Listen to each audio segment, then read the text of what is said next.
Hello, everybody. Welcome to GCRE. Sorry about the delay today. We've been having some technical difficulties on my end, which, sometimes technology works, sometimes it doesn't work. Today, we have the benefit of speaking with Stace Casaria. I hope I pronounced that right, from Trust Deep Agency. And today, we're going to be talking about how to position your investment strategically with branding. So without further ado, let's just add Stace to the call. Stace, hi, how are you this morning? I'm great. How are you doing?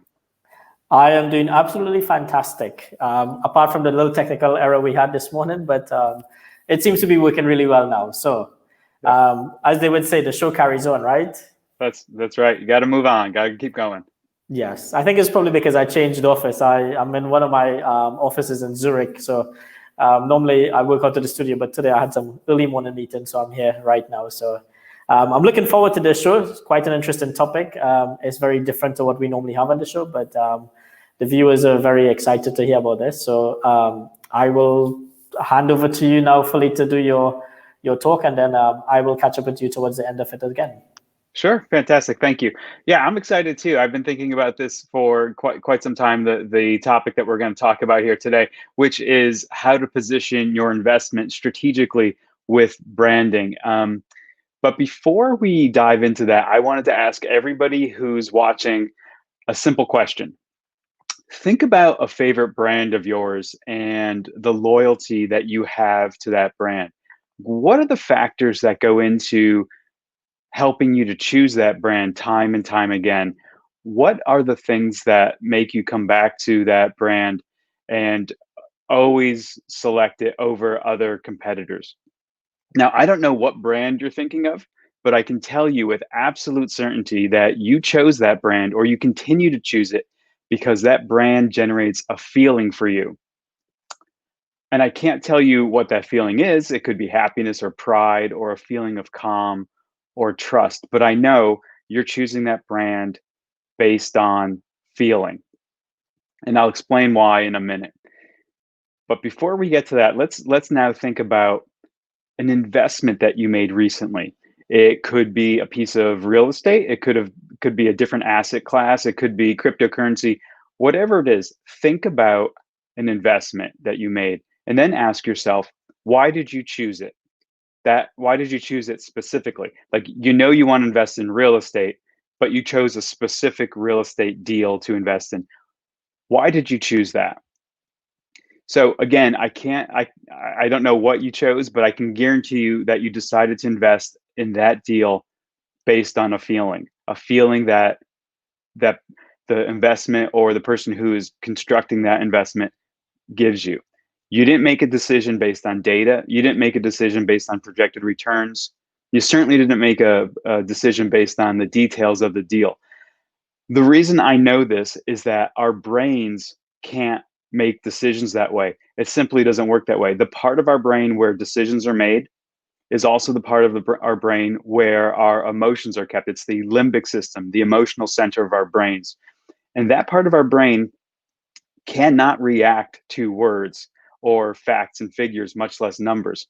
It works based on actions and feelings. That's how we know that the decisions we make every day are based on feelings. So logic and reason may support decisions that we've already made, but we know that our decisions are made on feelings.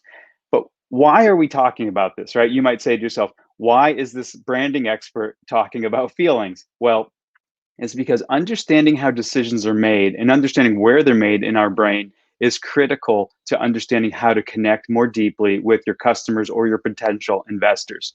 It's also critical to position your investment to these investors. So when you understand the way that people think and the way that we make decisions, and this is based on science, it's not my opinion. When you understand the way that people make decisions, you're able to make better connections with people. And when you're able to make better connections, you're able to form brand loyalty. And we talked about brand loyalty with that question at the beginning of the episode.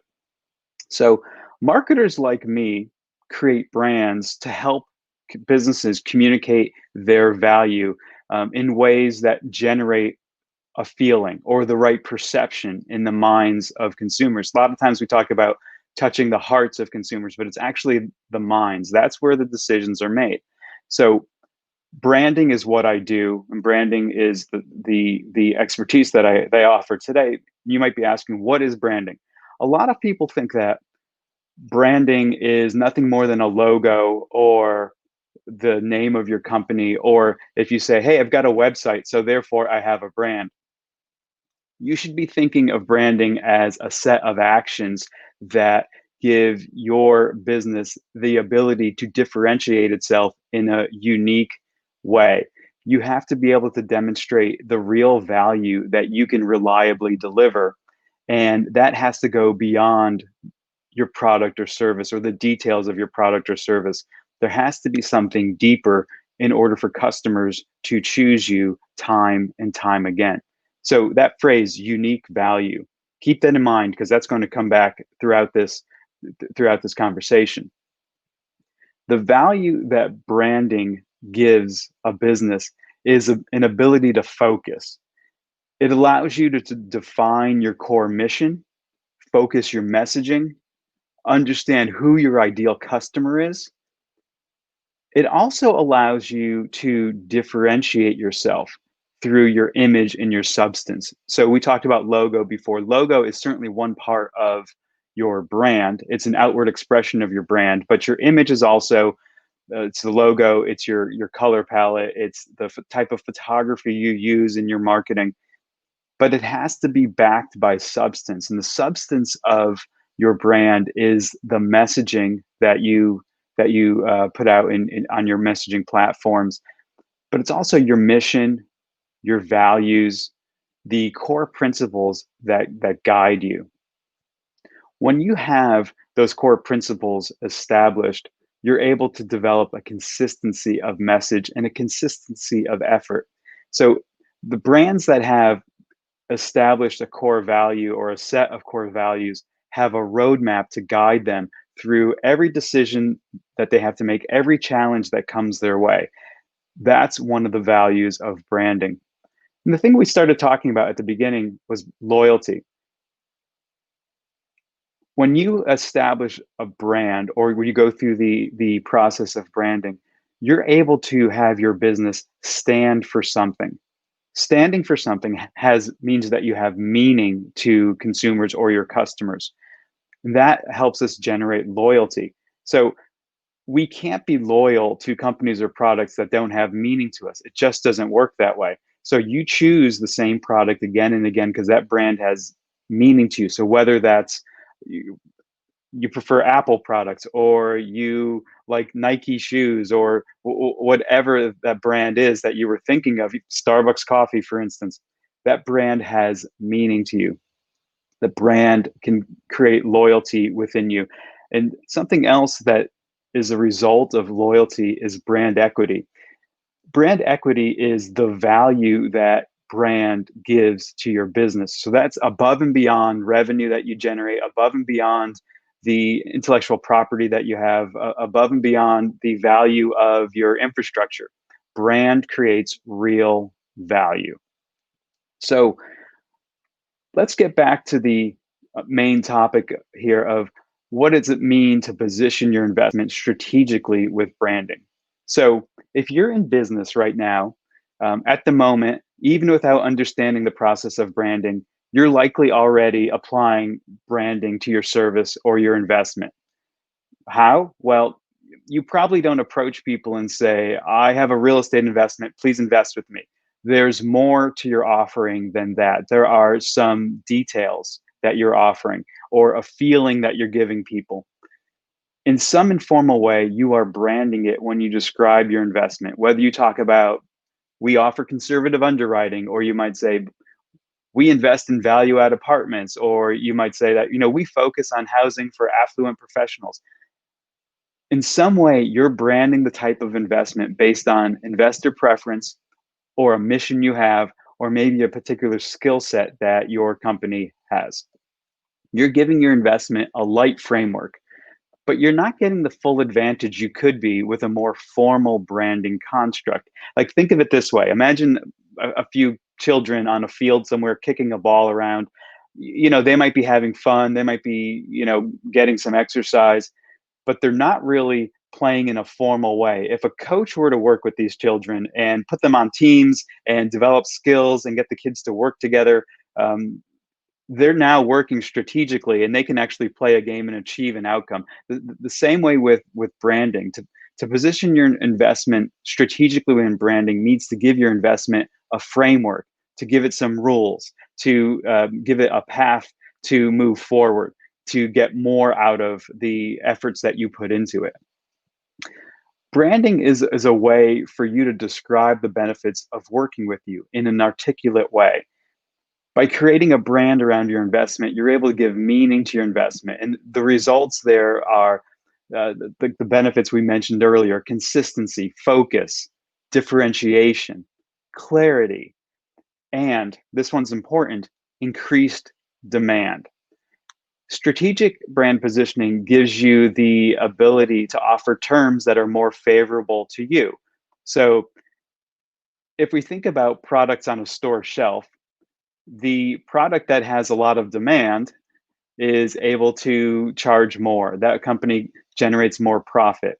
If a product has lower demand, the less profit that company is going to be able to generate, the less of it you get to keep when we think about investments or offering an investment product. The more demand you create, the more investors who are coming to you, the better the terms you can offer for yourself. The lower demand you have for an investment product, the better terms you're going to have to offer for your investors, meaning you will get less of that. So how do you do this? How do you go about positioning your brand in a strategic way to help you generate more revenue or gain clarity or differentiate yourself? The first thing you need to do is you need to understand what makes this investment different from every other investment that's out there. People have so many choices, whether it's real estate or any other asset class. People have a number of choices, and you have to understand what makes your investment special. How will it stand out to people? How will you generate awareness? How will you get people to understand the value that you're offering? You have to think beyond the details and the numbers of your investment. Again, as humans, we can't make decisions based on numbers. We have to make decisions based on our feelings. It's just there's no other way it works. I mean, that's just the science. The part of our brain that where decisions are made cannot interpret words, can't interpret numbers. It can interpret actions, and it can interpret feelings. The limbic system, that's where our brain, that's where our decisions and our emotions happen inside of our brains. So you might be saying, so what does this have to do with strategic branding? We're talking about where decisions are made in our brains. It's because the feeling that your marketing generates is what inspires people to invest with you.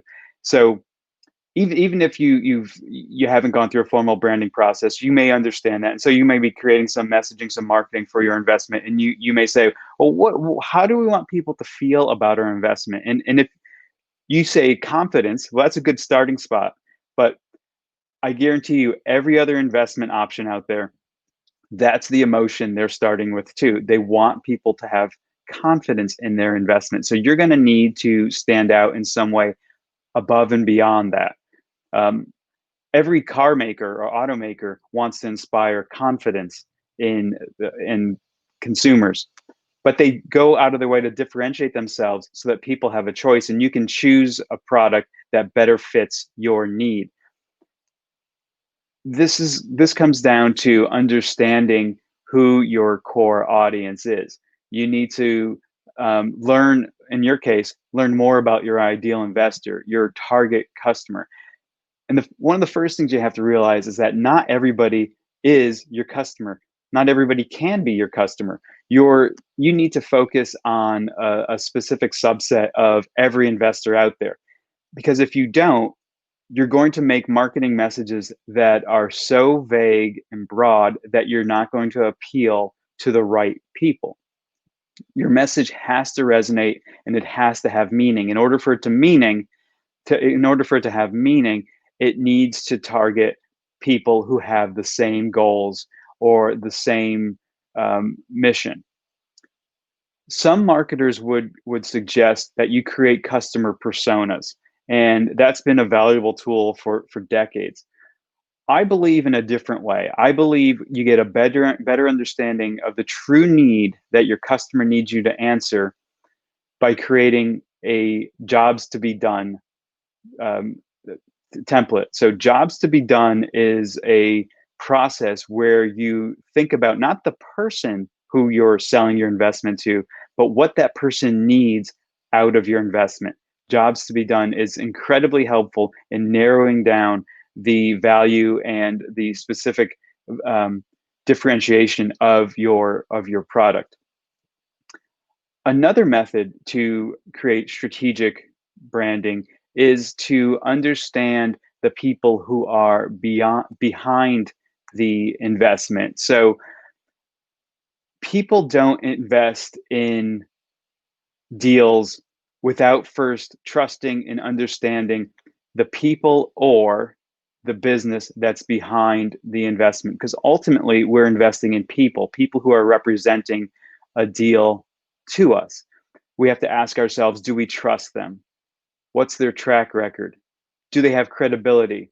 And credibility is a number of things. It's your knowledge, your skills, your capabilities, and your integrity.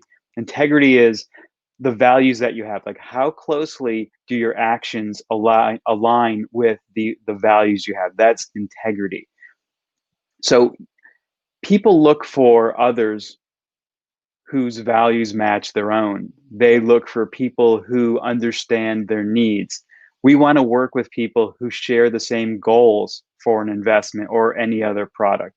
That's just the way we work as humans. So you have to create meaning beyond your product. And that, again, helps you create long-term loyalty and repeat business. The thing about knowing your customer is when you know who they are and when you have a good understanding of them, you're best positioned to answer that need. And this is critical. People have lots of choices. So how well do your goals or the goals of the people who run your company, how well do they align with the people that you're hoping to attract? If they don't align well, then investors are going to find someone else to invest with. Again, they have so many options and so many choices that they don't have to select. They don't have to select you unless you have some sort of differentiation or special sauce that appeals to them. So I hope you've enjoyed listening, and if you have questions, you can reach out to us on our website, which is trustdeepagency.com. We invite your questions, and if you believe that people are making decisions based on logic and reason, I would love to have a conversation, and I would love for you to try and convince me otherwise, but I've got science on my side and 2 decades of experience doing this. Well, thank you very much for that entertaining sort of 15, 20 minutes on branding, Stace. Like every other show, I always have questions or I always make pointers that I like to speak to people about. So first of all, let me congratulate you on your first show with us. I was very informative, but it's really funny, often sometimes in business, we know so many things, yet for some reason, we never seem to do what we know. And it's always one of those things, sometimes it takes somebody to come in and tell us from outside to be able to make it really stand out for us. And I've been making notes here. So, one of the first things that you said that really hit home was our brain tends to play an integral part of decisions that we make when doing our branding. And, a lot of people kind of challenge it and say it's more of an emotional thing that you have to look at it with. So there's always that struggle. So you're talking about the brain plays something because the brain is more logical. And then you have people that say emotional. Where do you stand on that? So I agree. I would say I come down the middle. So the brain is where decisions are made, but the brain makes decisions based on emotions. So the part of our brain where our decisions are made, it's the oldest part of our brain and goes back to when we lived in caves, thousands and thousands of years ago, and before language existed. we made decisions based on emotions, whether we were looking for safety or security or food, or we had to trust people to work with us. Even before language existed, we were making decisions, and it happens in this part of the brain called the limbic system. So Yeah. our decisions are made in the brain, but they're based on emotions. Yes. Well, certainly, especially in today's market, commercial real estate, it's funny that we do not show about branding in commercial real estate, because it's like non-existent. People throw up a building and they put it on the market and they say this is all the features of it and the benefits, and there's not so much a branding that's really involved. So I'm really enjoying the show today with you. The other point that you mentioned was we understanding how we connect the brain and the emotion is the key to making a better decision on branding, which we kind of just literally covered. The next point was branding is far more than just a logo or website. That is key. I mean, a lot of people tend to study this when they do like a marketing degree or a business degree, but yet we all make the mistake. The first thing when we start up a company is like, ooh, what is our logo going to be? What is our website going to look like? I'm sitting across right now from somebody who builds websites and does a lot of branding here in Switzerland, and I'm sure if I ask her on the show, she would say the first thing would be, a logo or what the website would be like, the colors and stuff. But I think branding is definitely something that you said is more about the mission, it's more about who you are, the team and everything. What does a company stand for, the core values? I know when we first spoke, I told you GCRE core values was like integrity, honesty, openness, trust, and stuff like that. What we stood for, not the ivory tower guys, but the people who are on the ground like you, who do the job and know very well what it is. So, I think that was a really valid point that you made. Hands down, I appreciate that. Really, really good point. The next thing that I have is branding is all about matching the external and the internal part of your company, which is quite fascinating. I've never heard it put like that before. Again, branding is one of these things that people think, oh yeah, it's a logo, and it has nothing to do with the internal aspects of the company. So if you could elaborate a little more on that for me, that would be really good. Like, how would one connect the external to the internal part of it? Sure, absolutely. That's a great question, and it is something I find that people they're not clear on. So it's a topic that marketers like me can do a better job of explaining to people. But to connect the external functions of your company, they have to be based on something, right? So you start a company or you start a business and you say, hey, I'm going to offer this product or this service. That has to be based on something. It has to be based on a mission or a purpose that you have. The way you're going to fulfill that service has to be based on values that you have. I mean, if you don't have a consistent set of values, I'm not sure how you're going out into business every day.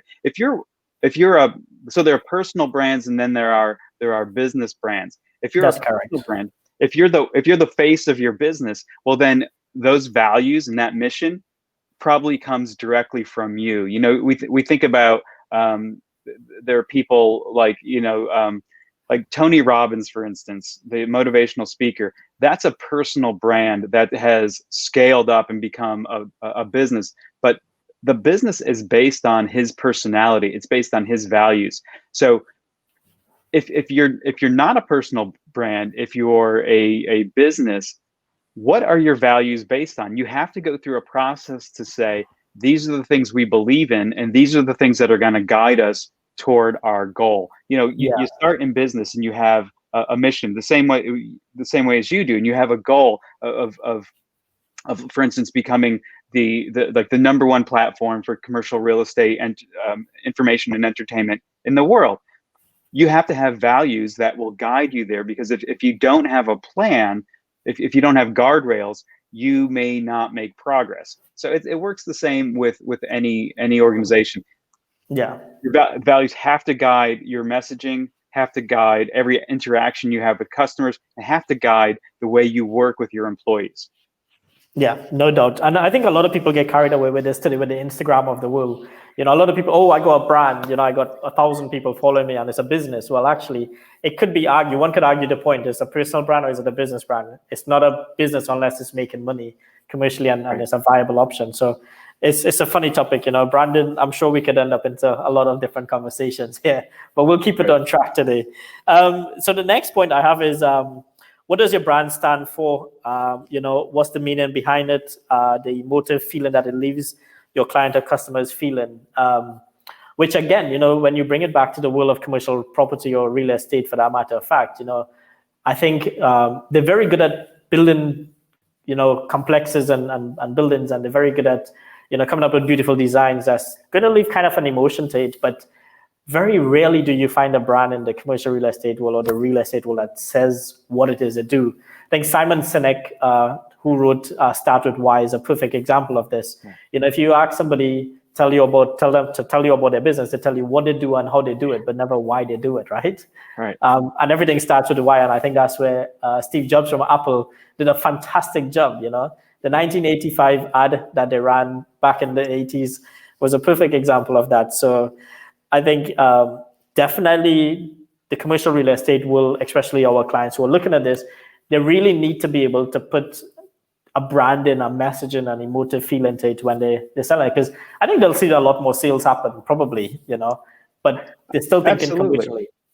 Well, so it's a fantastic opportunity. So if you're playing in a space where nobody else has created a brand, nobody else is creating deep connections with people beyond their product or service, you have a huge advantage if you go that route. So think about, like you mentioned Steve Jobs. So before Steve Jobs, computers were just products, right? We didn't have an emotional attachment to a product, and we had no reason to be loyal to a brand if a better product came out from their competitor.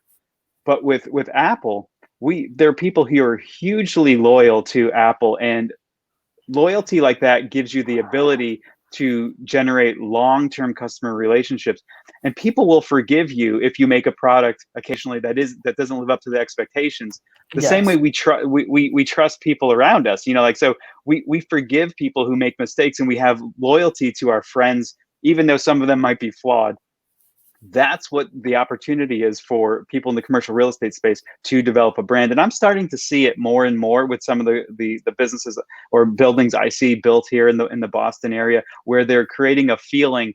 The same way when you walk into a Starbucks, you get a feeling. I mean, independent of the product itself, you go there and you receive a feeling, and it's consistent across every Starbucks. Imagine if a real estate developer was able to generate the kind of loyalty that Starbucks has.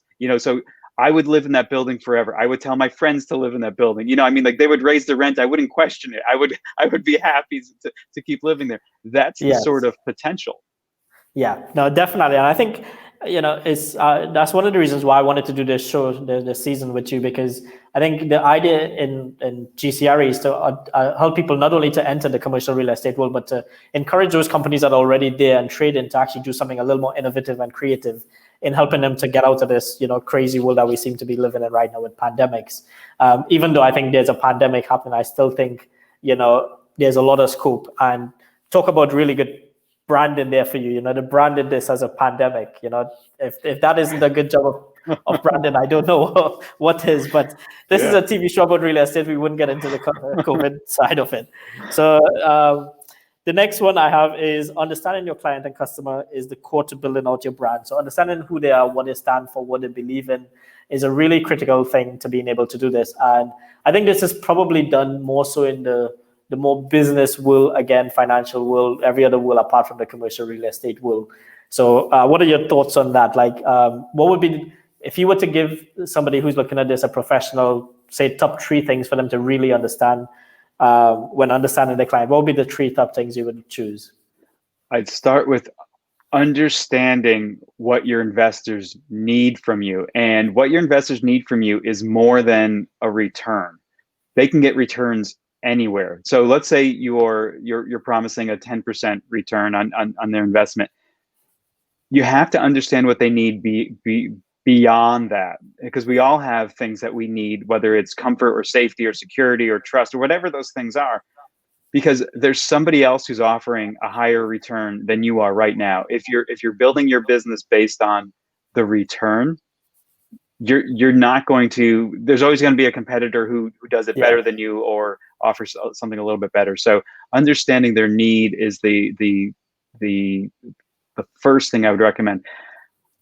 There's this equation we use at our branding agency about how to develop trust.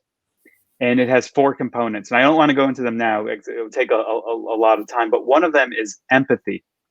Your brand needs to be able to generate empathy. And that's your ability to show people that you have human characteristics and that you care about them. It's your ability to relate to them. Empathy is the second thing I would talk about. And the third thing when talking about understanding customers is understanding how well their goals for a project or a product or an investment align with mine. Once we have goals in common, I can generate meaning to you. Like my brand means something to you, and meaning is what creates repeat business, long-term loyalty. Yes. Yeah, I think that's very well said, and it kind of brings me to my last point. You know, people do invest overall in a project. They invest in the people. They want to know who that person is, who the founders are, what they stand for, what their background is. It doesn't always have to be. Sometimes, you know, the success of doing something in the commercial real estate, which has more to do with a personal thing. And I think most companies, not just in the commercial real estate world or real estate, but more so in the general business world, is people focus on kind of trying to know more about the product rather than the actual people behind it. And if we focus more on the people, we'll get a better idea and be able to make more sound judgments when it comes to making decisions on investments, for sure, without a doubt. And I think it kind of relates that same thing back into the how I should say, the commercial real estate. Well, I know I have an apartment in Austin, Texas, and I'm not going to call names because this would be really bad. But you know, they're a very, very big brand, one of the big brands in the US. When I say brand, I mean a name.